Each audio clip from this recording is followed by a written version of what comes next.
بسم الله الرحمن الرحيم الحمد لله رب العالمين والصلاة والسلام على أشرف الأنبياء والمرسلين محمد وعلى آله وأصحابه أجمعين.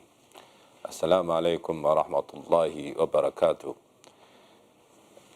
It is my honor to be invited by RBA and its branch CEIF, which organized the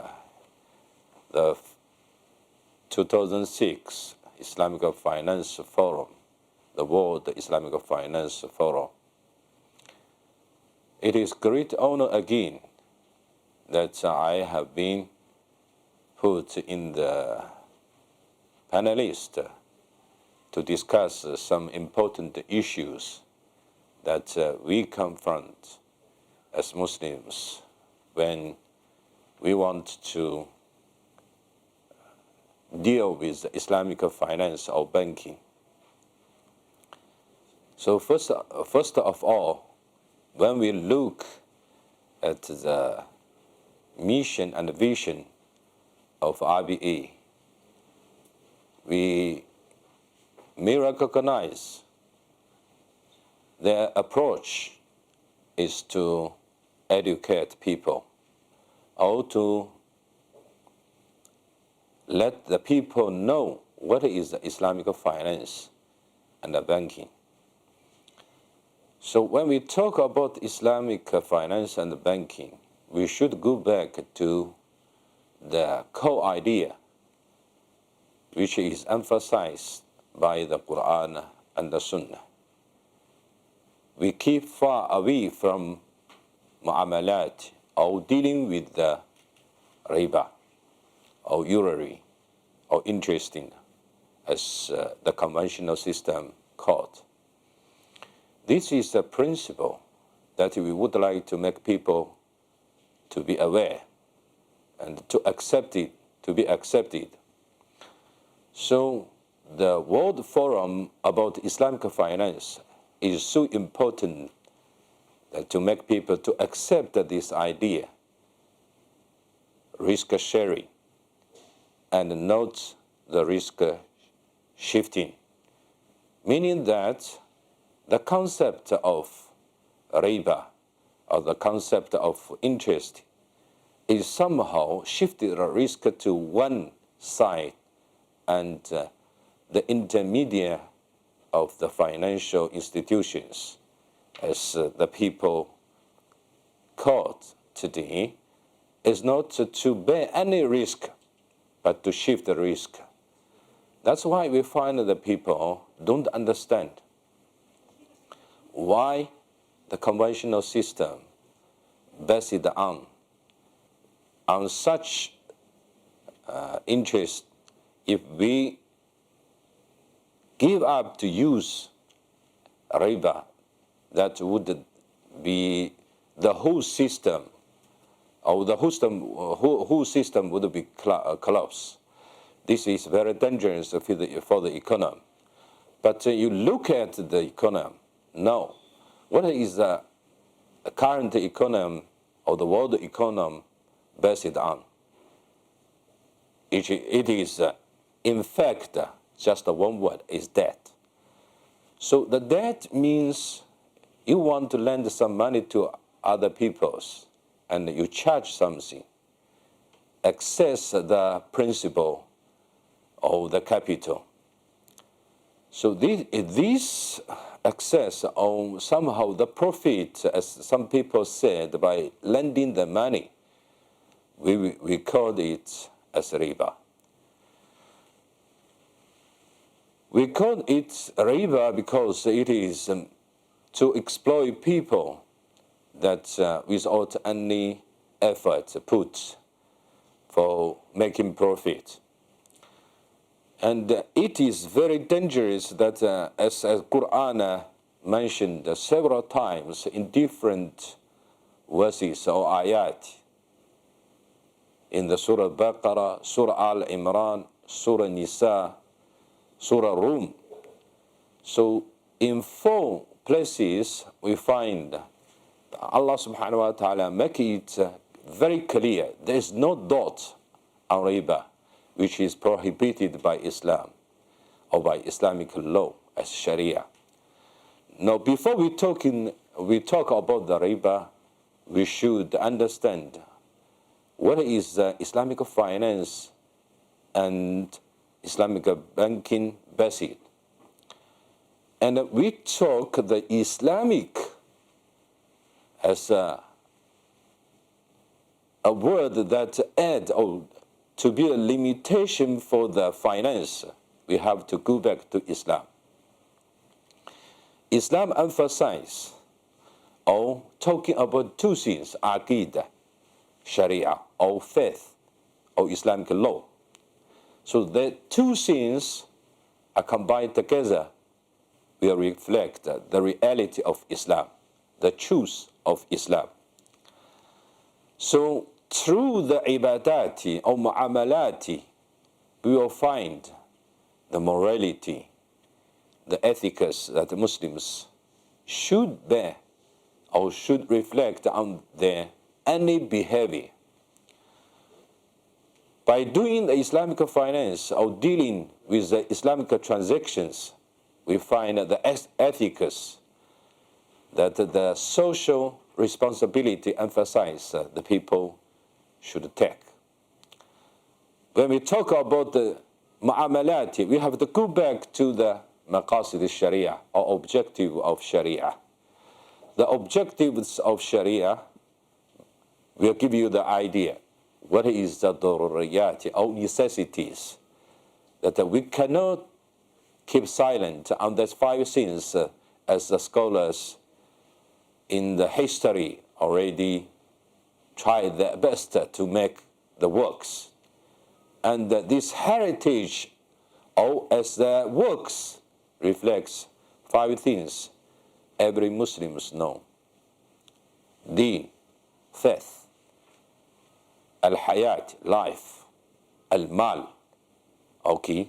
No, is mal reflects the property; Aql, meaning that intellect, and others in dignity, for example. So many scholars like Abu Ishaq al-Shatibi, Imam Shatibi, and Imam Ibn Ashur, and other scholars like Imam Ghazali, all of them talking about the objectives of Sharia. When we do something, we should comply our behaviors with the Sharia. Otherwise, our behaviors will be against the Sharia. So Sharia emphasizes what? Emphasizes the akhlaq, ethics, morality. So by meaning or by saying the objectives of Sharia, you will come back to one important issue, is Islamic finance or Islamic banking. We'll give you the idea, which is the moral responsibility of society, of the moral responsibility of the finance for the economics. So the modern economy based on debt, and the debt meaning that you lend your money to others, you have to pay, or others will pay to you by the taxations or fixations of some rate. And it is a riba. Quran mentioned, as I said, in 4 places. First of all, in Surah Al-Baqarah, the ayah 275 or 275. أعوذ بالله من الشيطان الرجيم الذين يأكلون الربا لا يقومون إلا كما يقوم الذي يتخبطه الشيطان من المس. So this reflects the first thing, which is a warning, the first warning from Allah subhanahu wa ta'ala, who is eating. يأكلون, Allah subhanahu wa ta'ala used the word يأكلون, eating riba. So any transaction related to riba, that we come back to the human body, to the stomach, because you will use it for your consumption and to protect your life, for example, or to sustain your life, for example. So eventually, the word used, or the riba used for your survival, Allah subhanahu wa ta'ala used this word, eating, like you eat food, you consume the food. So it is a warning. After that, you eat something dangerous, like the toxin, so you will feel something that's wrong in your body, which is harmful for your health. The health is important. And another objective is to protect your health, which is the life after that. So this is the first warning. The second warning you will find that Allah subhanahu wa ta'ala give you the idea or solution provided you should give up the riba or practice of riba or eating riba or taking riba. So any transaction involved with riba you have to give up or keep far from the riba. If you don't do as Allah subhanahu wa ta'ala ordered, commanded, you have to consider that another warning come to you. As Quran has said, if you don't do, فَإِن لَمْ تَفْعَلُوا فَأَذَنُوا بِحَرَبٍ مِّنَ اللَّهِ. Meaning that if you don't give up the riba or practice of riba or eating riba, then Allah subhanahu wa ta'ala declare the war on you. So you become the enemy against the Sharia, against Allah subhanahu wa ta'ala, against the Rasul sallallahu alayhi wa sallam. So it's too dangerous. And another ayah reflects, those against Allah and His Rasul become kafir. It is better than not only sinful men, but those only the kafir doing such things, eating riba. And in the Sunnah, supporting explanation of this ayah is very, very dangerous. It is the 7 mubigati. Mubigati is the most dangerous thing that happened in our life. One of these sinful behaviors is eating riba or taking riba. So in another ayah, if we face or confront difficulties, Allah gives us a solution. فَنَذْرَةُ إِلَى مَيْسَرَةٍ. So meaning that you take the easy one. Allah subhanahu wa ta'ala never make any difficulties on your religion. يُرِيدُ اللَّهُ بِكُمُ الْيُسْرَ وَلَا يُرِيدُ بِكُمُ الْعُسْرَ. Allah subhanahu wa ta'ala wants to make everything easy for you, but not difficult for you. This is one thing. Another ayah in Surah Al-Imran, some people said the usury of the riba that the Quran prohibited is only the riba muda'afa. As Quran said, أعوذ بالله من الشيطان الرجيم يا أيها الذين آمنوا لا تأكلوا أموالكم يا أيها الذين آمنوا لا تأكلوا ربا أضعافا مضاعفة. Meaning that you cannot take many times of riba. So some people argue the Islamic banking and the conventional banking, there is no differences between the two banks or the banking system, because the conventional one taking just little bit of the interest, which is not mentioned, as Quran said, many times of riba interest. Which one is prohibited is clear, as some people said. But remember, all the transactions related to the riba mentioned in the Quran already, ذلك بأنهم قالوا إنما البيع مثل الربا. So they said the transaction like the riba, or the riba like transaction, we can say. ذلك بأنهم قالوا إنما البيع مثل الربا. But here said, another ayah following the ayah said, وَأَحَلَّ اللَّهُ الْبَيْعَ وَحَرَّمَ رِبَا. Allah subhanahu wa ta'ala prohibited riba. Any kind of riba, Allah subhanahu wa ta'ala prohibited. Because it is harmful for human being and for human economy, humanities.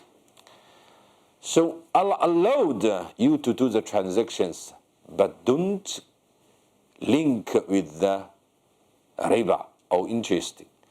So we cannot build up our financial system as Muslims on the basic understanding of riba is little bit is halal. No, any kind of riba should be take off from the system. Why? Because the system, the current system we know, will produce the crisis. Sometimes in few years, sometimes keep very short period happen. We find that the 2008 financial crisis, which is based, or which is resulted because, or resulted in the debt that happened in the U.S. And Muslims find another interesting thing is the stability of Islamic finance during that crisis. So attract the people to know what is the Islamic finance in fact. The people started to learn about Islamic finance and knowledge about Islamic finance and banking. This is the vision and the mission that many financial institutions, basically the education related institutions like INSEF, like RBA, CEIF.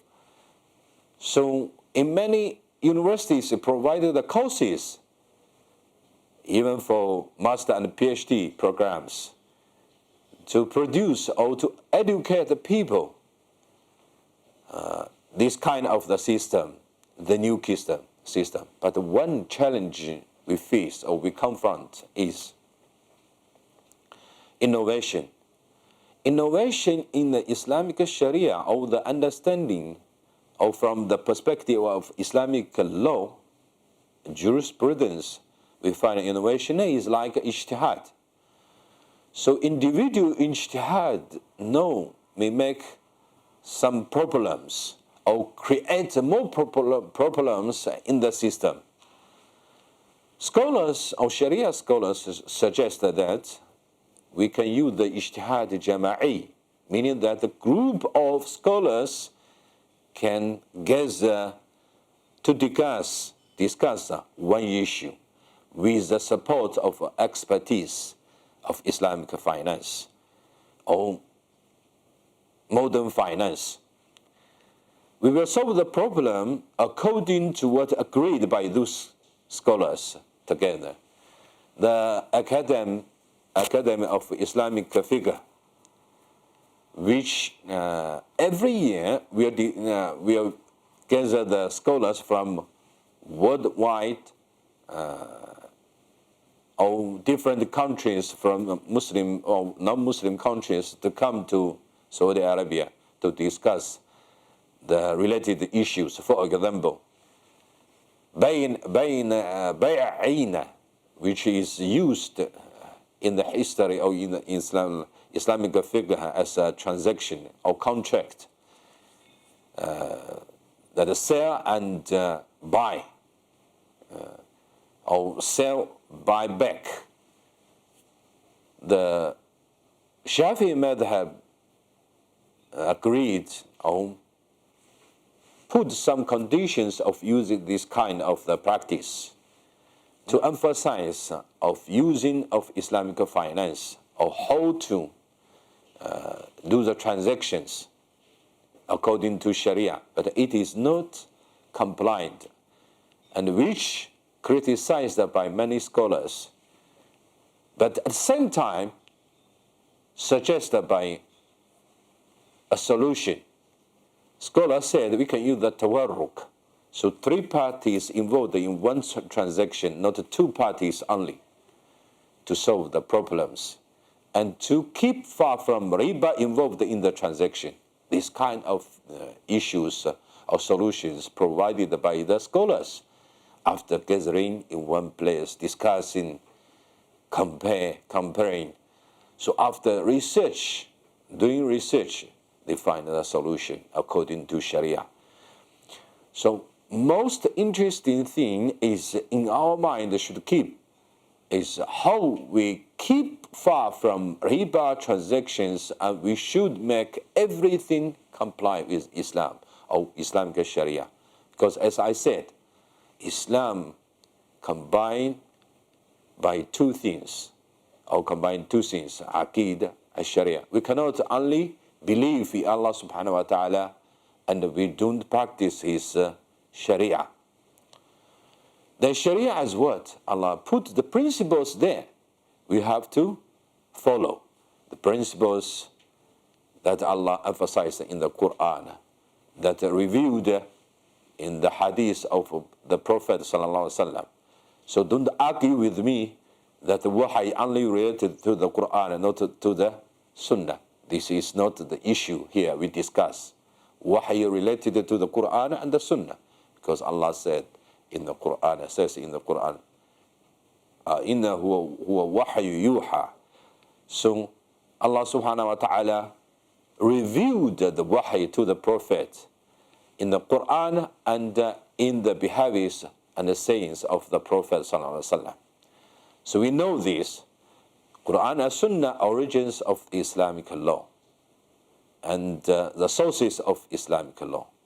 And after that, the people will follow the ijma, qiyas, and the other sources.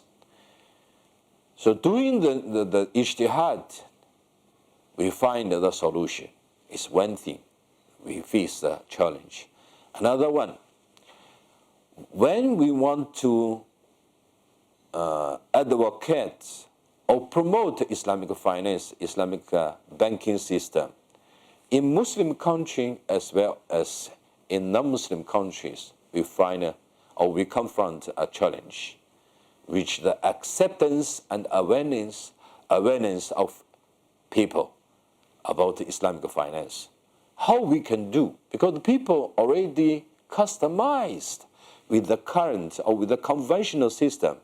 Now you come with the new system. They sometimes deny this is normal, because people don't know what is Islamic finance. Okay, we need to educate people to build up the acceptance and awareness for the people. It is very easy, I think, because through the universities, centers, we can do such thing. Because there is a proverb, Chinese proverb, that says, if we want benefits for 1 year, you can plant a rice. Okay? If you want the benefits for 10 years, you should plant a tree. If you want the benefits for a century, you must educate people. So meaning that promoting Islamic finance, advocating people to accept Islamic finance and the banking system need our patience. Oh, it is a long period, a long journey we should keep, and we should struggle. Look at our history, Islamic history. You will find many scholars, even to the top of the Khalifa or to the Sahabas after them, they keep their patience for one thing, just for one issue. All of you know Silk Road from Arab countries or from Middle East, from Gulf countries, from Persian countries, they come to China. They build up the Silk Road with China, keep the very good or build up the very good relationship with China. And Islam separate in China because of their behavior struggles. They keep doing one thing. They show what? Why Chinese people accepted Islam? Not by war, not by the weapon, by the behaviors. Meaning that moralities, ethics that are reflected by Islamic daily life, for example, transactions, mu'amalat. So it is so important of akhlaq that we should emphasize on Islamic finance. And the social responsibility eventually will show the akhlaq, ethics, moralities of Islamic finance. Then people will recognize this finance system is better than that one. Because that one, the conventional one, shifting the risk to others. The Islamic one is sharing the risk with others.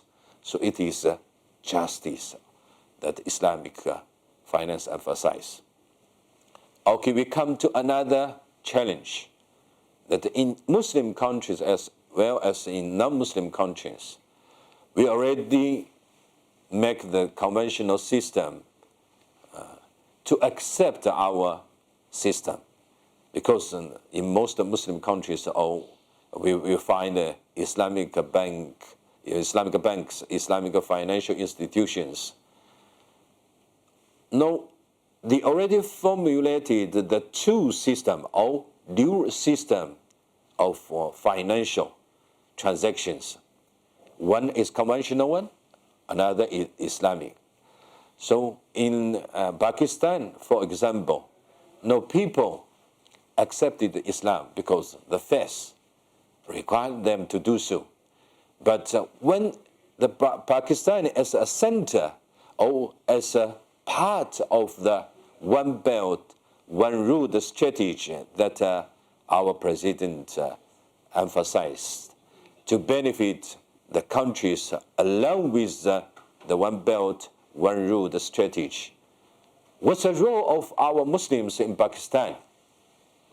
So you have to think about our brothers, sisters in Pakistan should think how to apply Islamic finance in this strategy to benefit Muslims and non-Muslims as well in Pakistan and in China.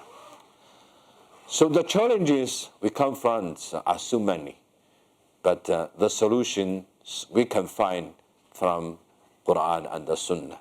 I believe that because we are Muslims and we believe in Allah, Allah subhanahu wa ta'ala never forget His ibadah or His servant, that we as believers, we follow the Sharia, we follow the Quran, we follow the Sunnah. And if we don't forget Allah subhanahu wa ta'ala, Allah never forget us. This is my short lecture or the talk given to our brothers and sisters who are interested to know Islamic financial system or Islamic banking system. Thank you so much. Walhamdulillah Rabbil Alameen.